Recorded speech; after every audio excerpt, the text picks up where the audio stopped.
မှာတခုထူးဆန်းတာကဒီပင်ကရာဖရာကသူ့ကိုဖရာဖြစ်မယ်လို့သာဗျာဒိတ်ပေးခဲ့တာဘာလို့ရမဆိုမပြောပါဘူးဆိုတော့ဒီတို့သူ့မိတာဖရာလောင်းကစဉ်းစားတယ်ဒီပင်ကရာဖရာဟာမဟုတ်တာတော့မပြောဘူးဖရာတွေဆိုတာပြောတဲ့စကားနှစ်ခုနှစ်ခွမရှိတေချာပေါက်မှန်တဲ့စကားပဲပြောအဲ့တော့ငါဖရာအလောင်းဖရာဖြစ်မယ်ဆိုတော့ဒီပင်ကရာဖရာကလည်းမင်းဓာရီလုံလို့မပြောပါဘူးဖျားဖြစ်မယ်ပြောအဲ့တော့ငါဘာလုပ်ရမလဲလို့ तू စဉ်းစားတာအဲ့ဒီစဉ်းစားတဲ့ဉာဏ်ကိုစာမှာသုံးတာပဝိစယဉာဏ်တော်တဲ့ငါဖျားဖြစ်အောင်လုပ်ရမယ်ဆိုတော့ငါဘာလုပ်ရမလဲလို့မြတ်စွာဘုရားအလောင်းသူမိတာစဉ်းစားလိုက်တာဉာဏ်ထဲမှာတစ်ချက်ပေါ်လာတယ်ဒါနပါရမီဖြစ်ရမှာပါလားနံပါတ်1ပါတော့ငါဖျားဖြစ်ခြင်းတဲ့ပုဂ္ဂိုလ်ဟာဒါနပါရမီဖြစ်ရမှာပါလားလို့ညံထဲမှာပေါ်တယ်ဒါဖျားဖြစ်ခြင်းတဲ့ပုဂ္ဂိုလ်ပေါ့အခုဒုဒတွေဒီကလေးဒီကမတွေနဲ့ဖျားမဖြစ်ခြင်းဘူးနော်လောလောဆယ်လူနတ်နိဗ္ဗာန်ပဲဒီလူနတ်တန္တရာမှာချမ်းသာလဲခြင်းနဲ့ဆိုရင်လည်းပဲဒီဌာနကတို့လိုက်နာပြုခြင်းဘူးမကောင်းဘူးလားကောင်းတယ်နော်ဒါကဖျားဖြစ်ခြင်းနဲ့ကိုဖျားမဖြစ်ခြင်းဘူးဟိုရှင်သာရိပုတ္တရာရှင်မမောက္ကလန်လောက်တာဝကပဲဖြစ်ခြင်းရင်နှစ်တင်ချီနဲ့ကဘာသိမ့်ဖြစ်မြတ်စွာဘုရားပြင်၄သိန်းချိန်နဲ့ကဘာသိန်းကအနည်းဆုံးပေါ့အဲ့ဒီသူမိတာရဲ့အလောင်းပဲပြန်သူစဉ်းစားဖျားဖြစ်ခြင်းတဲ့ပုဂ္ဂိုလ်ဒါနပါရမီဖြစ်ရမှာပါလားလို့သူဉာဏ်ထဲမှာပေါ်လာတယ်အဲ့လိုပါရမီကိုစဉ်းစားတဲ့ဉာဏ်ကိုပြန်ပြောမယ်ပဝိစယဉာဏ်တော်တဲ့ပါဉာဏ်တော်စင်ကျင်တာပေါ့နော်ပြန်စဉ်းစားတာငါဖျားဖြစ်ခြင်းတဲ့ပုဂ္ဂိုလ်ဟာဘာလုပ်ရမလဲလို့အဲ့လိုစဉ်းစားတဲ့အခါမှာတော့ပေါ်လာတဲ့တရားတွေအဲ့ဒီတရားကိုစင်ကျင်တဲ့ဉာဏ်အဲ့ဒီဉာဏ်ကလည်းတို့ဖရာအလောင်းတွေမှာဗျာဒိတ်ရပြီးတဲ့အလောင်းတွေမှာပဲများသောအားဖြင့်ရအဲ့တော့ဒီဒါနပါရမီကိုတွေ့တော့ဒါနပါရမီတော့တခုတော့ပေါ်လာပြီနောက်ဘာများကြံနေပါလဲဖရာဖြစ်ခြင်းတဲ့ပုဂ္ဂိုလ်ဘာလို့ကိုကြံနေလဲဆိုတော့နံပါတ်1ဒါနသီလပါရမီကိုလည်းဖြစ်ရမှာပါလားလို့ဉာဏ်ထဲမှာပေါ်လာတဲ့နံပါတ်2ကပါတယ်နော်သီလပါရမီသီလတွေလည်းဖြစ်ရမှာပဲအဲ့ဒါဘုရားအလုံးစဉ်းစားတယ်အဲ့ဒါနဲ့သူဒါနအဲ့ဒီဘဝကနေစပြီးဖြစ်တာအဲ့ဒီဘဝမှာတော့သူမိတာဘဝမှာတတိတာဘဝအကုန်လုံးလှူပြီးတော့တောထဲမှာဇံတမပတ်တွေချမ်းသာနဲ့နေသီလချိုးဖောက်ဖို့ဆိုတာစင်းတော်မစင်းအောင်စိတ်ကူတော်မပေါ်ဘူးအဲ့လိုဒါနပါရမီစဖြစ်ခဲ့ဖြစ်လိုက်တာဘယ်လောက်ကြာလဲမင်း၄အတင်ချီနဲ့ကဘာသိမ့်အနောက်ဆုံးဒီဝေတန္တရာမင်းမှာပါရမီပြည့်တယ်နော်ပါရမီပြည့်တဲ့ဘဝလည်းမှတ်ထားအောင်နော်နောက်ဆုံးပါရမီပြည့်တဲ့ဘဝပဲမင်းလဲဝေတန္တရာအဲ့ဒီဝေတန္တရာပြည့်ပြီးတော့သူတိတာမှာခဏကိတ္တတဆောက်နောက်ပြီးတော့ဒုဖယာဖြစ်တယ်ပေါ့အဲ့လိုဒါနပါရမီကိုပြည့်တဲ့နေရာမှာဒါနပါရမီရဲ့အတွင်းမှာဘာတွေပါနေလဲဆိုတော့စွန့်ခြင်း၅ပါးမဟာပရိစ္ဆာကတွေပါနေတယ်နံပါတ်1ဒဏပရိစ္ဆာကနတ်တော်ကြီးကိုစွန့်နော်သားတွေသမီးတွေကိုစွန့်စည်းစိမ်ချမ်းသာတွေကိုစွန့်ရသမျှပြင်ပဥစ္စာကိုစွန့်တာကိုစာကသုံးတယ်ဒဏပရိစ္ဆာကဘာပရိစ္ဆာကဒဏဆိုတာဥစ္စာပေါ့နော်ပရိစ္ဆာကဆိုတာစွန့်အဲ့ဒါနံပါတ်1သူအဲ့ဒီဘဝတန္တရာတစ်လျှောက်လုံး၄သိန်းချိန်နဲ့ကဘာသိမ့်မှာဒဏပြင်ပဥစ္စာတွေစွန့်ခဲ့တာရည်မနိုင်ဘူးတို့ဝေလာမပုံနာဆိုရင်ရည်တွင်းမြေကဒီရွှေဘွက်ပေါင်း8400အများကြီးစွန့်ခဲ့တယ်အဲ့ဒါနောက်အဲ့ဒီမဟာပရိစ္ဆာကတစ်ထဲမှာနောက်တစ်ခါပါလဲဆိုတော့အင်္ဂပရိစ္ဆာကအလူခံလေးလိုက်မျက်လုံးဖောက်လိုက်လက်မျက်လုံးလိုချင်လားယူအတွေ့အတာလိုချင်လားယူတို့ဟိုယုံမင်းဇက်မှာဖရာလောင်းယုံမင်းဘဝရောက်တော့တရားမင်းကဆင်းပြီးတော့အလူခံတယ်ဆိုတော့ငါမှလှူကြဘာမှမရှိတရားမင်းကိုယုံအောင်ပါပြောလဲမီးပွင့်လိုက်ခန္ဓာကိုယ်လှူမယ်ဆိုတော့တခါတည်းခုတ်စင်းတာမီးမလောင်ဘူးတဲ့နော်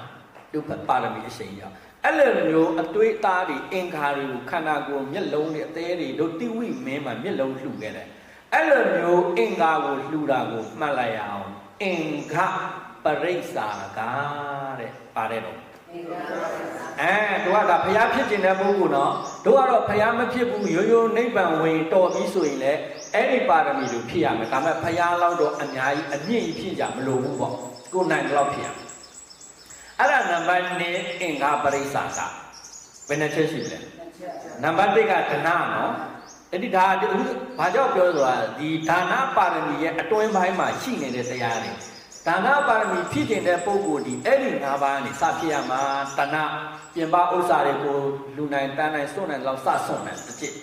နံပါတ်2နည်းနည်းမြင့်လာတယ်ဘာဖြစ်လဲကိုအင်္ဂါတွေပါစွန့်လှလာတယ်နော်နံပါတ်3ပိုပြီးမြင့်လာပြီပုဒ္ဒပရိစ္ဆာကသားတွေသမီးတွေလှူပြီးတဲ့နော်နံပါတ်3ပါလှူပြီးတဲ့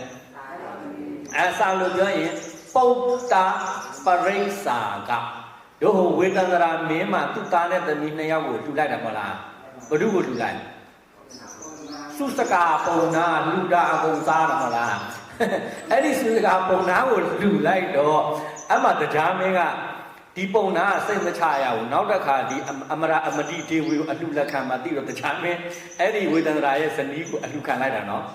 အဲ့ဒါနောက်ဆုံးသိတဲ့အတိုင်းစုစကာပုံနာကသူ့အဖေနဲ့အမေအဖိုးပေါ့ကလေးရဲ့အဖိုးပွားဆွေးတော့အမအကုန်ကျွေးလိုက်တာတဘိုးနေပြီးသိသွားတယ်ပိုင်ရှင်မရှိရင်ငါဥစ္စာပဲဆိုတော့အဲ့ဒီဘုရားလောင်းရဲ့သားနဲ့သမီးရဲ့သူ့အဖိုးကပြန်သိမ်းလိုက်တယ်နော်တော်သေးတယ်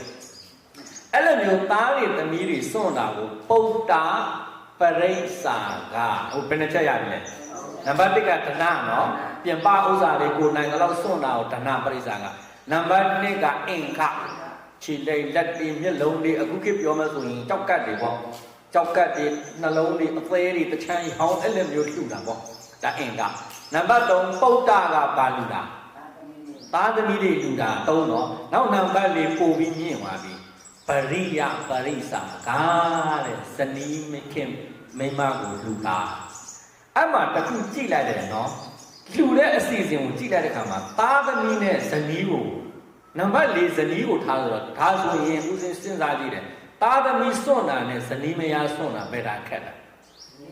အဲ့တော့နံပါတ်4ထားတာကိုနော်သားသမီးကိုနံပါတ်3မှာထားရတယ်လေအဲ့တော့သားသမီးကစွန့်ရင်လည်းစွန့်လို့လွယ်တဲ့သဘောရှိမှာပေါ့နော်ဒါကတော့ဒကာကြီးတွေပဲသိမှာကိုတော့မသိဘူးနော်နံပါတ်4ဖရာအလောင်းပါစွန့်ခဲ့လေဇနီးမယားတွေစွန့်ခဲ့တဲ့ဘဝတွေအများကြီးနံပါတ်5ဇီဝိတာပရိစ္ဆာကအသက်ကိုပါစွန့်တယ်နော်အဲ့ဒီစွန့်ခြင်းကြီး5ပါးသည်ခုနကပြောတဲ့ဒါနပါရမီရဲ့အတွင်းပိုင်းမှာပါတယ်ကိုယ်ဒါနပါရမီဖြည့်တော့မယ်ဆိုရင်အရင်ဆုံးတဏ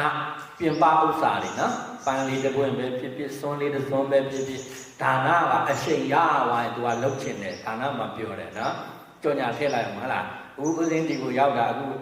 လစဉ်ထူတာ33ချိန်ရှိပြီနော်စရောက်တဲ့လကလေးကတောက်လျှောက်လတိုင်းလူခဲ့တာအင်ဒိုနီးရှားမှာတစ်နှစ်ကျော်နေပြီးတော့ဖအောက်မှာ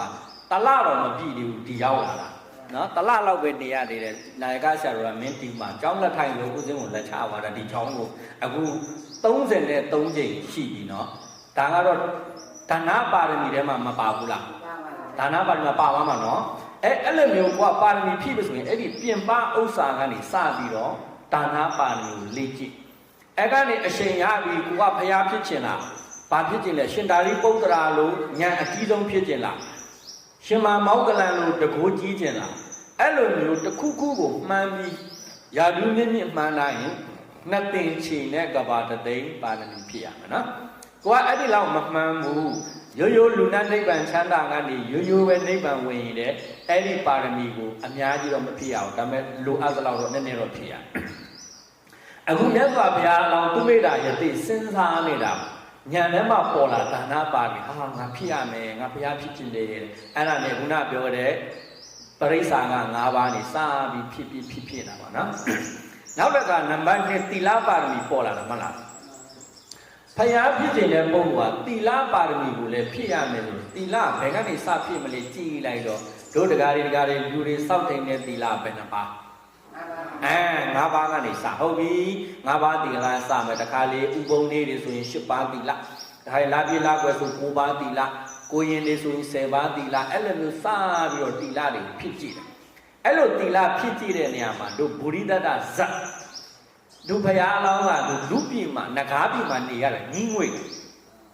တို့ဖားတွေကိုစာအဲ့တော့သူလူဒီဖားဘွားဒီနဂါးဘွားလို့ပြီးတော့ကောင်းတဲ့ဘဝတွေရောက်ကျင်တော့သူဥပုပ်တက်ဆောင်တယ်ဥပုပ်ဆောက်တော့အလိမ်မှာမွေဖမ်းတဲ့ဆရာသူ့ကိုဖမ်းလိုက်တဲ့အချိန်မှာအဲ့ဒီဖယားအလောင်းနဂါးမင်းတာမန်မဟုတ်ဘူးတစ်ချက်ကြည့်လိုက်ရင်အဲ့ဒီလူအကုန်လုံးပြာကျသွားမှာဒါပေမဲ့သူတိလောက်ကိုမဖောက်ဘူး သူဖောက်လိုက်လို့သူမျက်လုံးကြည့်လို့လူတယောက်သိသွားရင်တို့ပါဏာတိပါတာသိခါဘုံမပြတ်ပါဘူးလားအဲ့ဒါတော့အပြတ်မခံနိုင်ဘူးစောက်အဲ့ဒါအလိမ္မာဆရာဖမ်းသွားတော့ဖျားလောင်းငကားကိုဒုံနဲ့ထိုးကိုပဲဒီပဲကြုံအောင်ထိုးအမျိုးမျိုးနှိမ့်ဆက်တာဘုကမွေးအလံမဲဆရာဆိုတော့အဲ့ဒါနဲ့ဖျားလောင်းကငါမျက်စိဖွင့်လိုက်ဒီကအကုန်လုံးပြကြလို့ပါမဖြစ်ဘူးတီလာတော့ချိုးပေါက်ခံလို့မရဘူးတီလာစောက်အဲ့ဒါခန္ဓာကိုယ်အမျိုးမျိုးနှိမ့်ဆက်ခံသူ့ရဲ့တီလာကိုမချိုးဖောက်ခဲ့ဘူးဒါကတော့နမူနာပေါ့နော်အဲ့ဒီမျိုးစပြီးတော့ဖြည့်လိုက်တာဘယ်လောက်ကြာလဲလေးတင်ချိန်နဲ့ကဘာတသိန်းထိုက်တလို့ဖြည့်ရတာပေါ့နော်ဘဝတိုင်းရောက်လိုက်နည်းနည်းဖြည့်လိုက်စုတာတီလာစွမ်းအင်းနေစုတာဌာနစွမ်းအင်းနေစုတာနောက်ဆုံးပါရမီ10ပါးစွမ်းအင်းလည်းပြည့်ရောဝေတန္တရာမင်းဘဝမှာပြည့်နောက်တုဒိတာနတ်ပြည်ကဆင်းတော့တို့30ပုံမှာ8ခုဥချရတယ်ဖျားမဖြစ်ပါဘူးလားဖြစ်ပါဒါအမြင့်ဆုံးတော့တပိတော့ဖျားမဖြစ်ခြင်းဘူးရိုးရိုးလူနတ်နိဗ္ဗာန်နဲ့တန္တရာအဆုံးသတ်မဲ့နိဗ္ဗာန်ဝင်ရင်ဒါလည်းဖြစ်ရမယ်ဒါပေမဲ့အဲ့လိုအကြာကြီးမဖြစ်အောင်တဘဝနှစ်ဘဝကိုထိုက်တဲ့လောက်ဖြစ်ရမှာနော်အဲ့ဒါနဲ့သူမိတာရဲ့ဒီစဉ်းစားတယ်ဒါနပါရမီဖြစ်ဟုတ်ပြီတီလာနောက်တစ်ခါဘာတွေကြံသေးလဲတဲ့ဒါနနိခမပါရမီလည်းဖြစ်ရမယ်အဲ့ဒါမှဒီပုဂ္ဂိုလ်ကဖျားဖြစ်မယ်ဟိုဒီပင်ကရာဖျားရှင်ကသူ့ကိုဗျာဒိတ်ပေးသွားတဲ့အထဲမှာဒီပုဂ္ဂိုလ်ကဖျားဖြစ်မယ်လို့ပြောသွားတာနော်ဒါပေမဲ့ဘာတွေလောက်ရမယ်ဆိုတာမပြောသွားတဲ့အခါမှာဖျားတော့စဉ်းစားရတယ်အဲ့ဒီဉာဏ်ကိုဘာဉာဏ်လဲခေါ်တယ်ခုနပြောရင်ပါရမီပေါဝိစယဉာဏ်တော်အဲ့ဒီဖျားလုံးစဉ်းစားအခုနံပါတ်3ဘာပါရမီလဲဆိုတော့နိခမပါရမီပေါ်လာပြီဘာပါရမီလဲနိခမဆိုတာဘာလဲနေထွက်ချင်တာအိမ်မှာနေရင်အိမ်မှာမပြောထွက်ကျင်တာ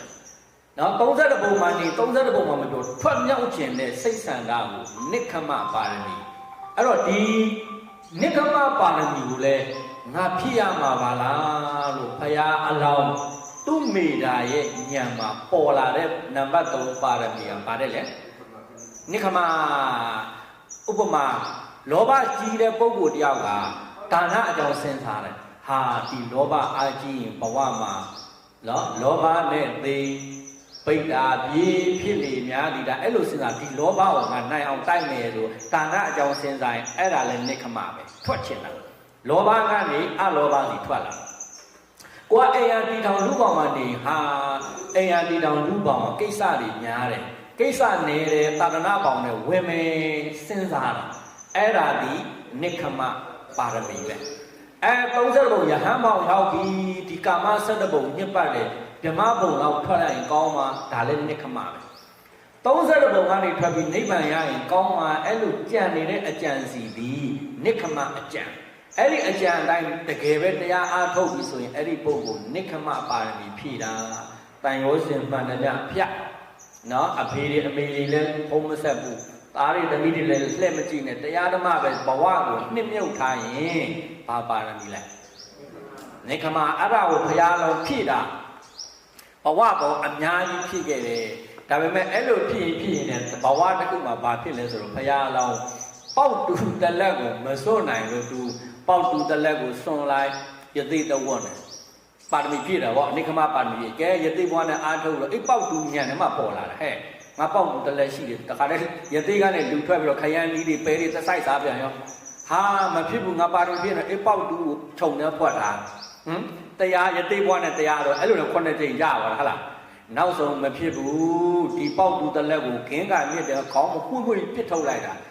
အဲ့ဒီပေါက်တူလည်းရေထဲကျပြီးတော့အောင်ပြီးဆိုတော့အဲ့တော့မှ